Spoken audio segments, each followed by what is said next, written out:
Hey guys, akkam jirtu nagaa fayyaadha. Ana Dr. Meesari hordoftoota kiyya kabajamoo qaqqaalii. Walitti deebinee jirra gaa alhamdulillah rabbi galannee haa ga'u. Har'a dawaa ajaa'ibaa isin qabadhee dhufeen jechuudha. Alhamdulillah. Kanaaf dawaan sun maal jennaan rifeensa kan kee manuma kan kee keessa teessee wahuma nyaataa dhugaatii gootee mana keessa fayyadamaa jirtu kana akka dawaatiin ni beektaa? Har'a beektee rifeensa kan kee akka kunuunfattu irraa siif himaa jechuudha. Manuma kee teessee rifeensi haphatus, luluqqa'us, qallatus, gurraacha addaatus bakka luccaa ta'uu didus, bareeduu didus akkaataa itti bareechitu wahuma rifeensaa wajjin wal qabatu hundumaa dhibdee mataa mormaa olirraa osoo hin arra.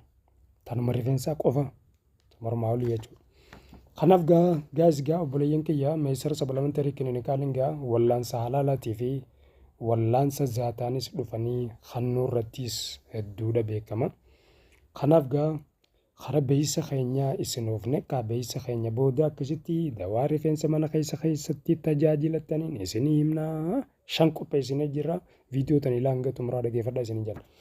Kanaaf ogaa agalgaloota keenya isin beeksifnu meesara sabalamantarii kiliinikaaliin wallaansa adda durummaadhaan tajaajila yeroo dheeraaf kannaa kan ture keessattuu baasuur daqiiqaa 30 keessatti baasuur waan kintaarot daqiiqaa 30 keessatti baqa isaaf ilaalaa maletti wallaannee walaba taasifne koottaa fayyadamaa isiniin jenna.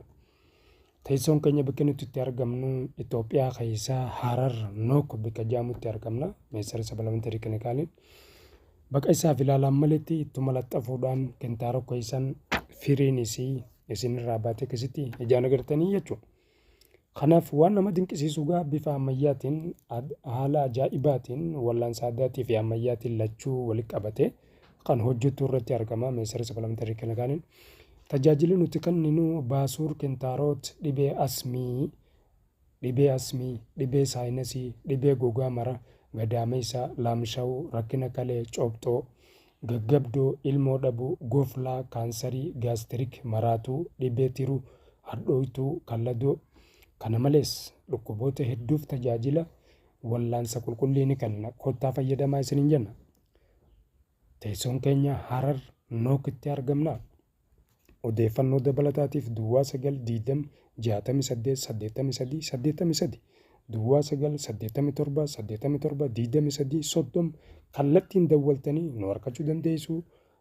Haala feetaniin dhibee kamirraa gaaffii fi deebii nu wajji godhuu dandeessanii jechuudha. Hordoftoota keenya haala marra jiru hundinuu jechuudha. Kakaayisaati haalaa hundinuu jechuudha. Kanaaf ወደ አማርኛ እንለፍ። ሜስር ሰፕሊመንተሪ ክሊኒካል ለረጅም ጊዜ የሕክምና አገልግሎት ሲሰጥ የነበረው ሲሆን በተለይ የኪንታሮት በሽታ በ30 ደቂቃ ውስጥ ያለ ስቃይ ያለ ህመም የሌለ ከበሽታ ነፃ እናደርጋለን። የምንሰጠን አገልግሎት የኪንታሮት በሽታ፣ የምጥል በሽታ፣ የሳይነስና የአስሚ በሽታ፣ የነርቭ በሽታ፣ ለነቀርሳ በሽታ፣ የሆድ ድርቀት፣ የቆዳ በሽታ፣ የብርድ በሽታ፣ የጨጓራ ህመም፣ የደም ግፊት በሽታ፣ የልብ ህመም፣ የጉበት በሽታ፣ የአእምሮ ችግር፣ የወሲብ ድክመት፣ የማፀን ችግር፣ የአባላዘር በሽታ፣ የኩላሊት ችግር እንዲሁም ሌሎችም በርካታ በሽታዎች ጥራት ያለው ህክምና አገልግሎት እንሰጣለን። አድራሻችን ሐረር ኖክ ይገኛለን። ለበለጠ መረጃ 0920688383 0987872330 ይደውሉ። ኑና ተጠቀሙ። amma karaa wallaansa keenya waan mana keessatti rifeensaan bareeffattu tansiimnurraa 5 tokkoffaa qillee timiraa obboleessa kiyya obboleettiiti. Qilleen timiraa akka moluu fi akka faaxuu fi akka rifeensa qallatee fi bubuqqeensa rifeensaa hambistu ni beektaa? Hubadhu. Yoo beekte akkaataa itti fayyadamu hubadhu har'a. Kanaaf qillee timiraa goggogsiteetuma tarraa nyaattisan hurreessitee eegee hurreessitee booda zeytuunii wajji walitti danfistaa jechuudha. Kanaaf ganamaa galgala torban ta'u waggaa akkasitti dibatte rifeensa hanqalaala. Addarrattuu if dibi. Sumaan facaasaa rifeensa. Rifeensi suma ba'a addarraa yoo dibatte jechuudha. Inni lammaffaa qilluma timiraa tana hurreessitee yoo nyaaraan kuullatte.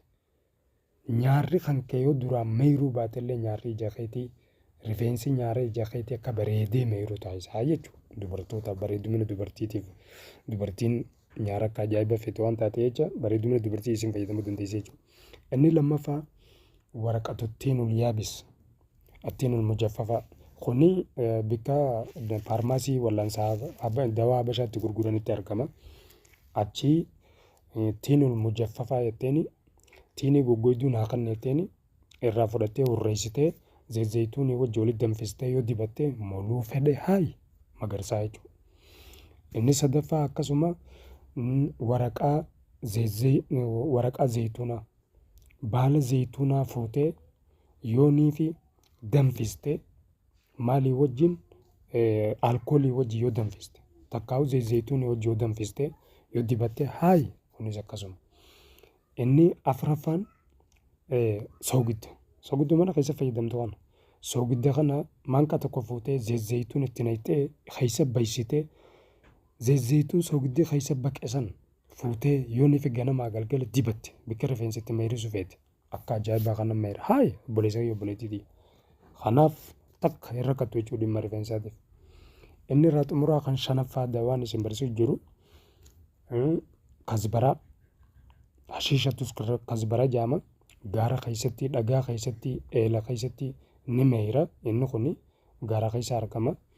Yogaa amma gaalaftii ijoollee magaalaatti waan ta'eef namni mana gabboon fedhu saayidaliyyaa takkaa'u faarmaasii habashaa dhaqxanii achi argachuu dandeessanii takkaa'u sukkaaruma gartee qoonqoo irra godhatu kan goggoostee hurreessitee isa kana jechuudha. Yoonii fi bishaan keessa naqxee bishaan sanii hojii danfistee bishaan san jalaa mirtee yoo rifeensaan dhiqatte ciccitiinsa ni hambisa forfor ni hambisa baarillaa rifeensarraa guutus irraa hambisa jechuudha.